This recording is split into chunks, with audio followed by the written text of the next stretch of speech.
Ang dami nga naming daang pinagdaanan mga sister, as in literal na daan. Makapanood nga lang nitong first ever Kirmat Festival street dancing competition sa Malasiki. At syempre, hindi na palalagpasin tong puto bombong mga sister. So come spend another day with me as 28-year-old public school teacher, small multi-shop owner, wife, and a mom, and back with another mini vlog.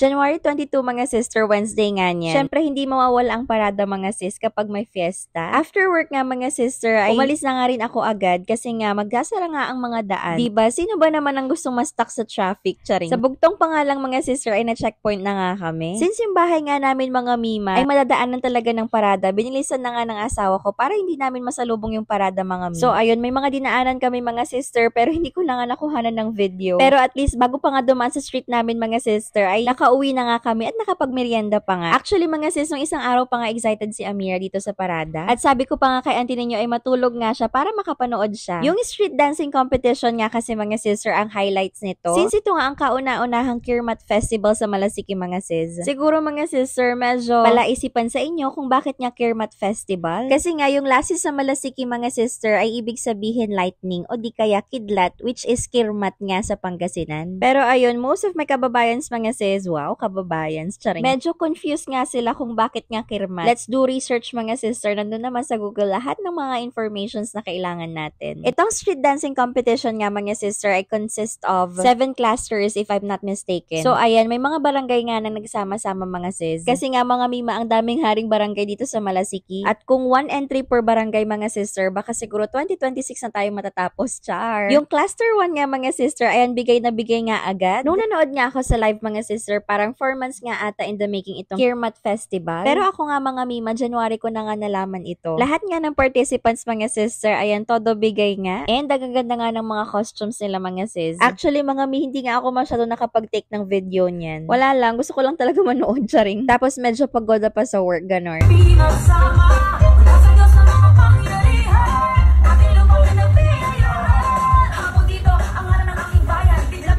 At si Amira naman ng mga oras na yun, mga sister, amazed na amazed nga siya sa mga pumaparada.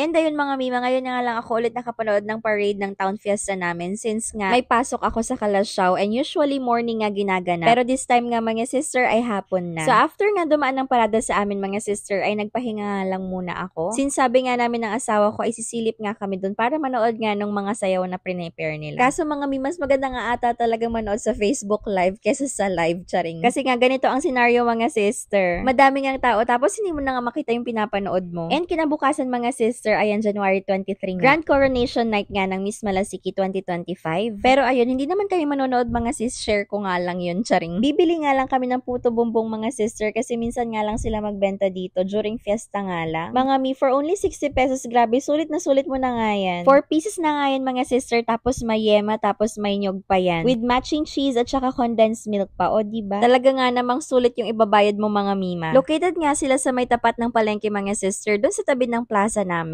O diba, tignan ninyo, hindi yan tinipid mga mima. At dahil solve na nga ako mga sister, itong dalawa naman dahil nag-crave nga daw sila sa street foods. Pero ako mga mima, hindi nga ako kumain yan kasi hindi ko feel ng mga oras na yan, charing. Bumili nga sila ng isaw, barbecue at yung leeg dyan mga sis. After nun mga mima ay umuwi na rin kami. So ayun lang muna for today's video. Thank you for watching. Bye!